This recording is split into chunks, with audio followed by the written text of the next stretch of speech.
Hi, welcome back to Directly Current, the EV Politics podcast hosted by me, Max Patton.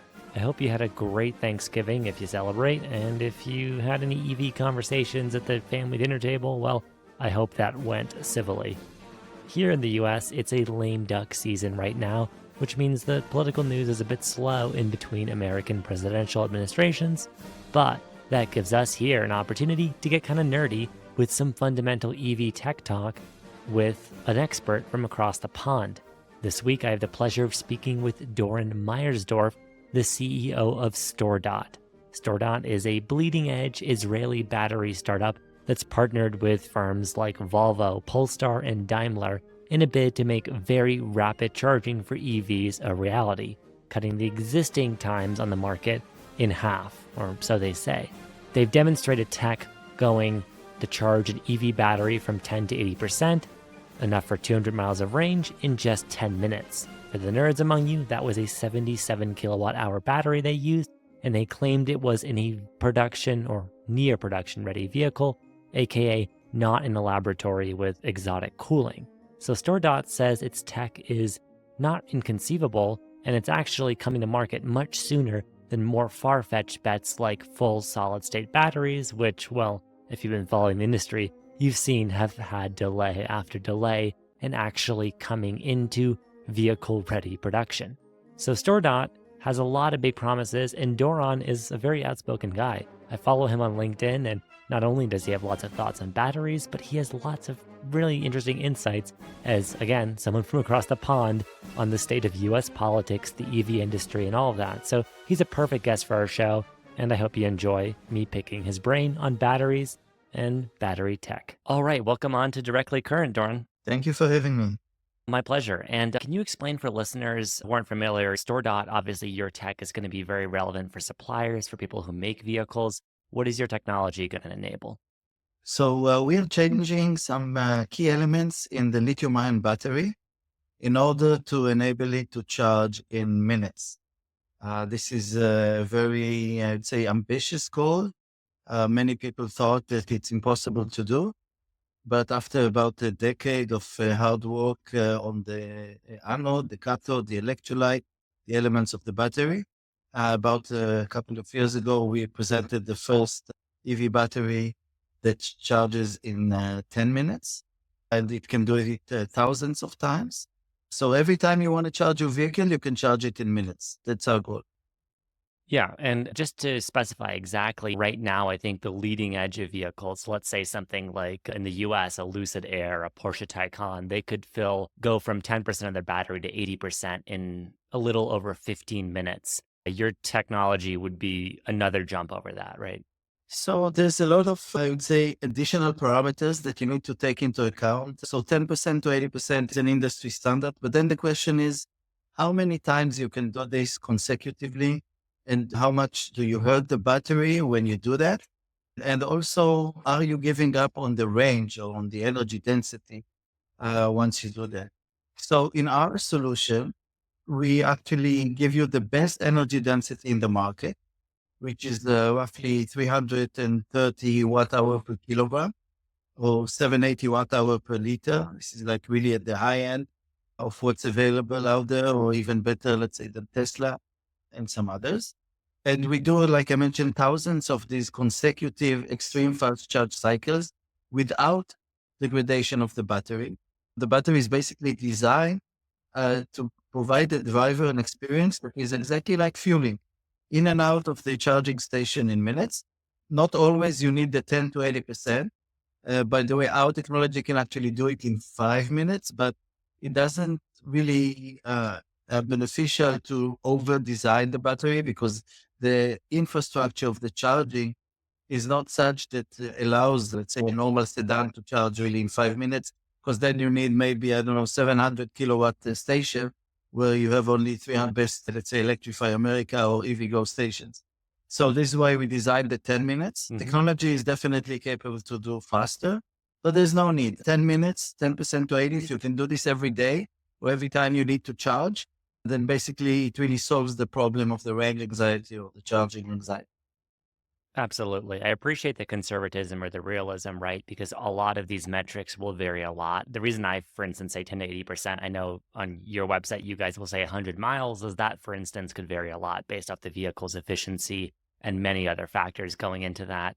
But yeah, your battery tech using, I assume, the NMC type chemistries that are very good for basically the state of the art. And yet there's a lot of talk and buzz over other vehicles using lithium iron phosphate, which requires a lot fewer pretty expensive minerals to get. And in the US, it's a little complicated because a lot of that is sourced from China, but still lots of automakers are looking towards that as a chemistry. What is your answer to using your approach right now as opposed to maybe cheaper, what some people might say are good enough batteries? So I totally agree that the market is going to be segmented into the lower end and the high end. NMC batteries, like the cathode that we use, the nickel, manganese, and cobalt, is actually designed for the high end, for the longer range, for the faster charging. And maybe it will only start really at the top in the premium brands. But as the volume will pick up, the price will get better and it will get closer to LFP. LFP has its advantages, but obviously it's a much lower range, about 30% less. And yes, it is cheaper. The question is it really cheaper also in the United States? It is cheaper in China, but let's forget that there are subsidies in China and Yeah. also the supply chain is local. And in the US, it needs to be built. So it's not like an immediate translation to a more cost effective solution with LFP. There's also, of course, the discussion about sodium ion, which is more like 10, 15 years from now, that is even cheaper than LFP, but again, lower range. And I'm sure that there's room for that as well. So there's going to be several types of batteries in the market eventually for the more lower end, mid size, and high end. Yeah. And right now, it seems like the chemistry you guys have most ready to go. I think a few months ago, you did a technology demonstration with Polestar. They had a prototype Polestar 5 vehicle, and you did 10 to 80% on that battery, if I'm correct, in under 10 minutes in a lab Yes. environment, right? Yes, and this was a huge milestone for the entire industry because there are challenges here that we know with the cooling of the vehicle, with the BMS, the software that runs the battery, the safety of the vehicle, of course, we tested. And this is something that, again, was considered impossible to do. And it was important for me and for the CEO of Polestar, Thomas Internach at the time, he was just recently replaced. But the idea is to show that this is real. This is not a laboratory experiment. These are not only cells, it's actually a pack that is already integrated into a vehicle.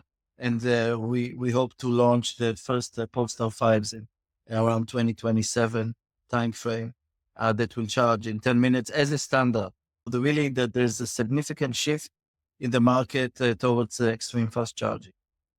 Yeah, I know it's a big deal. I think right now, Volkswagen Group, right, has the Porsche Taycan with its silicon anode pack, and that can also charge very impressively, not quite as impressively perhaps as a Polestar 5 when it comes to market. But for consumers who are looking at the bleeding edge, there's been lots of promises way out. Like you said, there's the sodium chemistries, there's the promises of solid state. There's a lot of different battery tech that's been maybe teased for years and years. And what can consumers look at in the landscape towards what's practical, what's going to come maybe in a model year or two, and what's going to come maybe more like a decade out? So I think solid state has potential, but it has huge challenges when it comes to the material science. Most of these problems are not yet solved because what we are trying to do with solid state is to move the ions between two solid interfaces without any liquid between them. So it's a solid to solid interface that the ions need to crawl through. And this, by definition, has more resistance, more heat. And in the name of safety, because there's no electrolyte that can actually burn, in the name of safety, we're actually creating a new type of problems with the lithium metal that is very reactive and with the high resistance of the battery. So at the end of the day, solid state may suit to some very niche applications, also outside the EV market, but maybe some models of EV like we've seen already in China in some demonstrations. But I don't think it can really replace lithium ion in any way. So solid state is really a niche kind of solution. But sodium, I think, in the next decade or so is something that we'll start seeing more and more. We see it already in China in few models. Even 2, 3 years ago, they started demonstrating it. Of course, the range is much lower and people need to, I would say, give up on the fantasy of 300 miles per charge. But Hmm. on the other hand, many drivers only drive, let's say, 100 miles a day. And this is, let's say, 99% of their trips. Yeah. Sodium ion actually might fit this type of drivers. Yeah, I want to seize on what you just said. The fantasy that 300 miles is a big deal because that's especially for the US market, whether or not consumers drive that much. That's really been the insistence that we want vehicles that can do this much. And I do appreciate that companies like yours are highlighting instead, how about the rate of recharging, right? Because if you're actually doing long, fast travel, that's going to be much more important. Nonetheless, there's a lot of anxiety in the US. Like you said, many cases in the real world, the chargers aren't able to provide the adequate speed, let alone lots of these cars are shipping with still low voltage, maybe earlier generation batteries. They're not even going to be able to take advantage of that. From Israel, I know it's a little bit of a different perspective, but what do you think of the US market and its challenges for EVs? Because I feel like it is very unique and there's a lot of uncertainty right now. As obviously there was this presidential election, Trump won. So what do you see in the US for the short So term I regarding EVs? actually try to look at the positive aspect of the new administration. Because if we look at the history of what happened with the Tesla and its charging network, they invested through the private sector quite heavily in the Hmm. supercharger network that seems to be very effective. People like it a lot. One of the Yep. reasons that people buy a Tesla is that it deals with the range anxiety through the charging network, that it's more available. And Hmm. now more and more companies like EV OEMs like GM and Ford and others are actually joining this network and Tesla opened it for them. So I think with the fact that Elon is in the administration and you can actually combine the private sector and the government in building more and more infrastructure, that by itself will ease the range anxiety. Because if people see next to their house or next to their highway, these charging stations, it's a more incentive to start looking at a new electric vehicle. And especially if you know that you can charge it in 5 to 10 minutes and be Yep. on the go with a charging network that is reliable. And so that this is like a huge kind of positive for the market. And I think this is happening. And there's a revenue opportunity here for Tesla. There's a new initiative for the private sector to join and enhance these charging networks. And the standard for the charging is becoming more and more I'd say common for the North American standard. So I think all in all, it's all very positive. Yes, there is the trade-off that there's going to be most likely the $7,500 rebate or subsidy that the government provides today is likely to go away. But also in China, the subsidies went away and people kept buying the electric vehicles because the momentum was already there. The charging Yep. network was already there. So it's a chicken and egg evolution of a new technology that the train has left the station. Everybody who drives an electric vehicle will never go back to a combustion Hmm. engine. And we see more and more. And you look also at the targets of the EV mandate to get to 46% or more of electric vehicles by 2032. This is actually happening. Yeah. So it's all positive, I think, even with the new administration. No, I appreciate that optimism. I'm glad you mentioned the mandates and the progress towards that because I feel like it depends a lot on where you look in Europe. But there's been lots of also pushback among automakers, perhaps some lobbyists, about those mandates and the realism of achieving them. Like for instance, certain automakers and large automaker groups have seriously struggled with that. In the U.S., despite whatever politicians on any side of the aisle say about it, mandates don't really exist. There are increasingly stringent fuel emission standards, but there's still no really mandate in place. And like you said, that credit might go away. So that's a major deal. But I want to touch on the global point of view on this. Some of your big partners, right, Polestar and Volvo, who are owned under Geely Group, have a lot of technology that is from China, or they outright build their vehicles in China. And so that obviously their business potentially is very threatened, not just in the Trump administration, but in an environment in the U.S. where people are very skeptical of Chinese imports and there's talk of tariffs. There's already that large 100% vehicle tariff. What do you think about the environment for that? So I think First, let's admit the harsh reality that China won already big time the war on batteries and the war on electric vehicles. They're at least a decade ahead in terms of the expertise, the yields, the cost effectiveness, and even the quality of the vehicles is getting better and better. So, Mhm. and especially here in Israel, by the way, just here on our block, there are like 6 Chinese EV makers that are selling very well.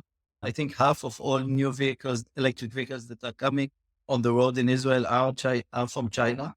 And these are good vehicles. People like them. So the harsh reality is that we'll have to partner with Chinese battery makers and car makers, also Koreans, by the way, in order to really move the world towards electrification. And at the end of the day, even in the US, going back for a minute to the Trump administration, the goal is to create new jobs. And at the end of the day, the old industry of the vehicles is shifting, it's changing. Yes, there is more, I would say, hybrid vehicles that are being made today, and you're still making money on the Ford F-50 and all those. Love those. Yeah. Yeah, and it will continue, but at the same time, creating the younger generation, the people that are graduating from college and that actually getting into the automotive industry, they are into electrification. They know that this is the future. These are the new jobs that are being created. These are the new factories. And it's also true for Europe. It's true for Israel. It's true all over the place that we have to go with progress. And progress is electrified. At the end of the day, I do see partnerships.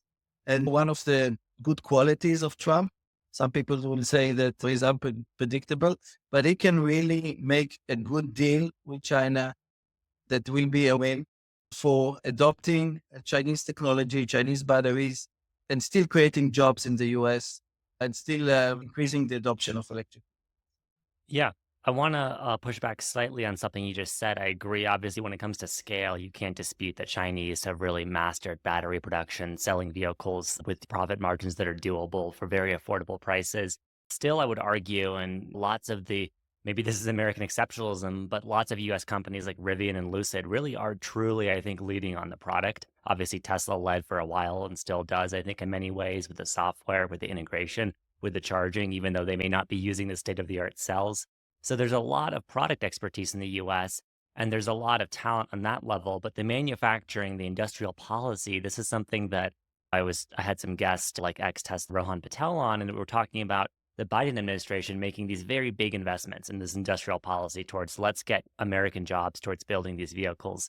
And that's something that, the Trump campaign ran lots of ads in Michigan and pivotal US swing states saying, EVs mean China, which means basically your jobs are on the line. We're going to stop that. That basically seemed to be the message. In terms of a time scale, obviously, this is only a 4-year administration. There's midterms in the US. There's a lot of congressional math there. But what do you think is a realistic? Do you think the Republican Party at large is going to have some kind of turnaround moment where they realize EVs represent jobs? Maybe they can represent American prosperity?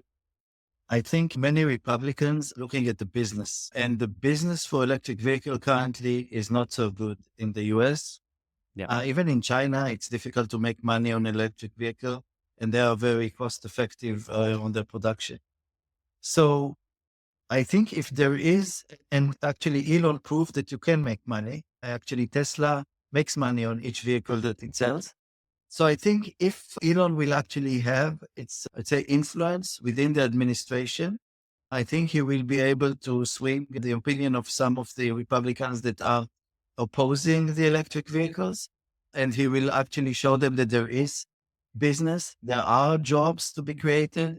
There is a way to join forces with the Chinese technology and to create a win-win scenario. So I am still very optimistic, like I said earlier, that there is no way back from electrification. The fact that you can make more money on a large Ford F-50 doesn't mean that there's going to be no cyber trucks that are being sold. By the way, I just saw today that the price is being cut down dramatically on the cyber trucks, which may also change the game in terms of how many people are actually buying cyber trucks. But I think at the end of the day, we are in this S curve of the adoption and the US is lagging.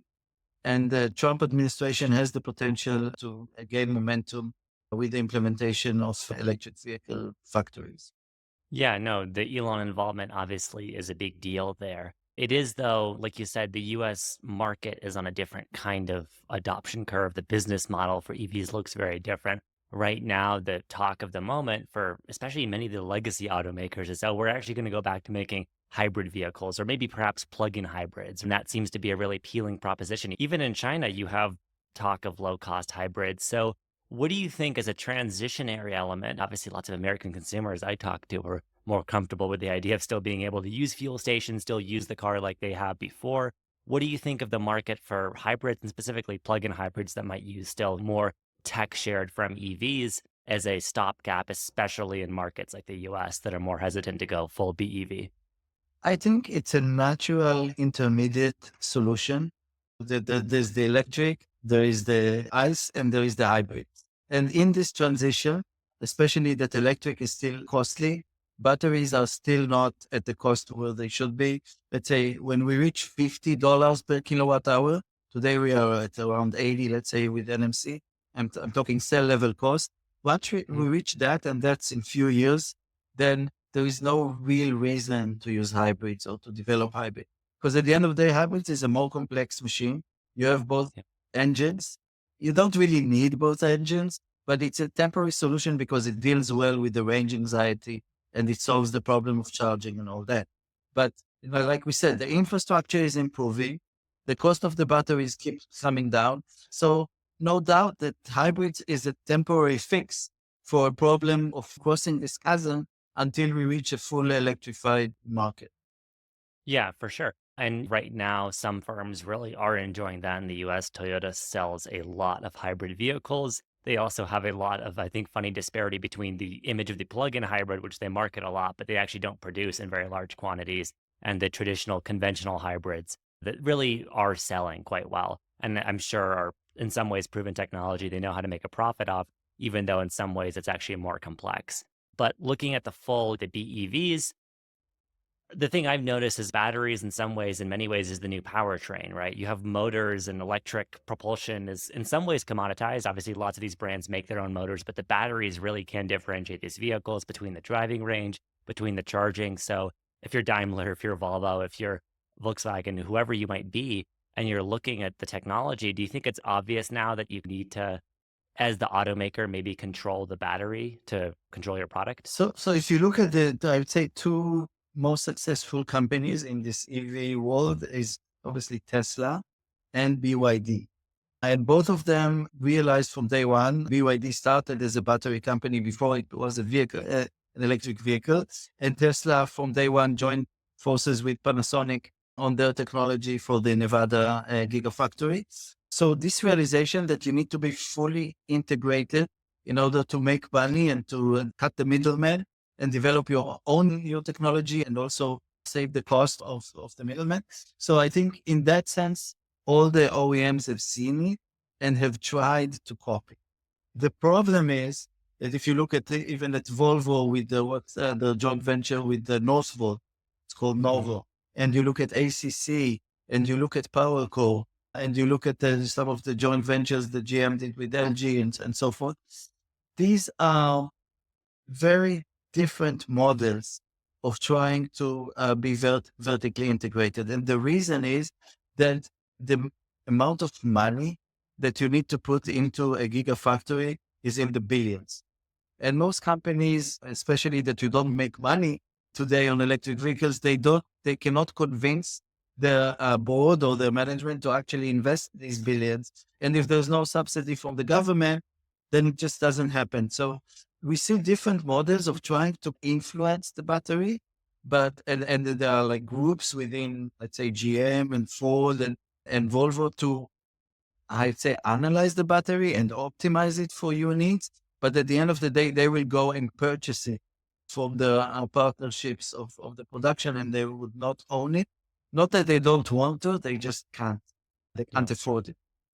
Yeah, and it's a very expensive model. And this is where I think the industrial policy in places like the US, and I'm sure Israel, Poland, lots of Europe, right? Like the industrial heartland would come in is you have all of this R&D, you have all of this high-end spend towards the research, and there's no question, obviously, US, Israel, lots of these companies produce, great education, great talent that can work on this stuff. But when it comes to the scale for the batteries needed, you said this, China in some ways already won. Is that kind of in that sense, do you think that means that at the end of the day, Korea and especially China maybe are just going to produce a lot of the batteries and other countries will end up having to import them? Or do you think there is maybe those Western countries can also have battery production of their own? What do you see as realistic for that? I think realistically, there will be more and more joint ventures between Chinese and Korean companies and EV makers around the world, just because they know how to do it. For a new, let's say, US EV OEM to build their own gigafactory is almost impossible without such a partnership. But I would argue Tesla did it. Obviously, they had the Panasonic partnership early on, but they've done this in the US. Yes, but without Panasonic, I don't know if this would have been cost effective. The thing is that there are decades of knowledge and expertise. It's also the equipment. You need the right equipment. You need the skilled people. You need the chemist. You need the electrochemist. You need the mechanical engineering.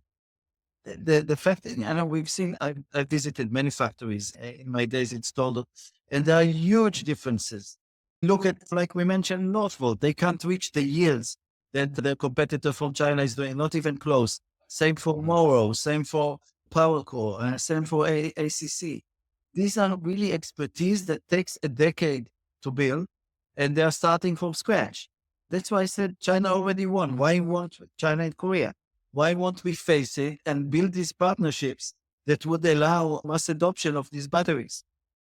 Yeah. I'd say for the US, you said it earlier that the inevitable future obviously is electric for the automotive industry, but there's so much anxiety because there's so many jobs, especially if you look at Michigan, if you look at many of these states in that manufacturing. And if that is imported, then many of those jobs go away. And that's huge societal change. And so I don't think any politician wants to promise their people, we're transitioning. And by the way, you're all going to be out of jobs within a generation. Maybe that's the reality, but I don't know. What do you think of that? No, I think the right way is to be proactive, to build these factories, build these partnerships, bring in the knowledge that is required, educate the people, train them, and build a whole new industry. The same way that Taiwan did with semiconductor, they started from scratch, but they took the leadership from the US and moved it to Taiwan.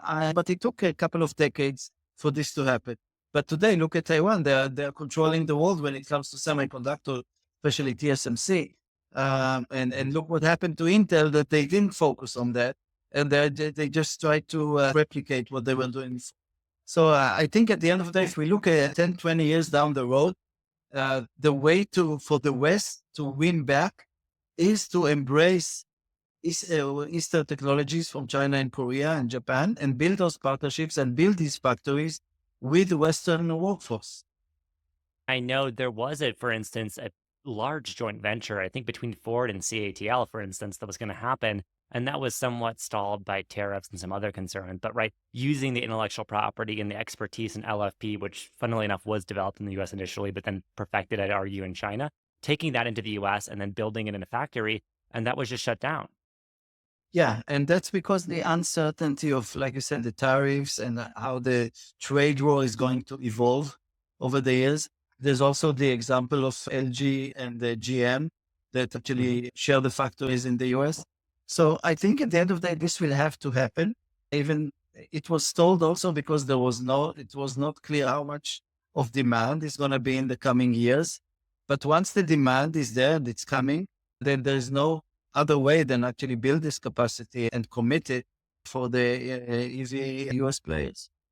Yeah, I think the co-investment, I agree with you. It's a big deal. Obviously, you need the capital and you need the scale and you need the expertise, and lots of those things are in different places around the globe. So you, in some ways, do need to merge them. But I think nonetheless, it's going to be very interesting these next few months, seeing what happens, because as is, and the new administration in the US can say whatever they want, but the reality is the legislation of the Inflation Reduction Act and all these hundreds of billions of dollars that have been invested in other companies, that's not very easy to just do away very quickly. So you And of can't, course, it's like but there's steering a very big ship. there's no reason to, because the goal is the same. The goal is to create jobs. The goal is to bring business. The goal is for to win the technology. So I think even if the Biden administration and the Trump administration, they share similar goals when it comes to the macro environment and the ability of the U.S. To compete with China. So I think at the end of the day, the IRA is not going away, and the EV mandate is not going away. Uh, of course, it can have different shapes and forms, but again, because the goal is the same, these things will continue. Yeah. One more thing. I do want to nail down what you mean by the EV mandate, because I've heard it to mean a few different things. Again, this is in some ways it's a soft mandate, but you're right. It does exist.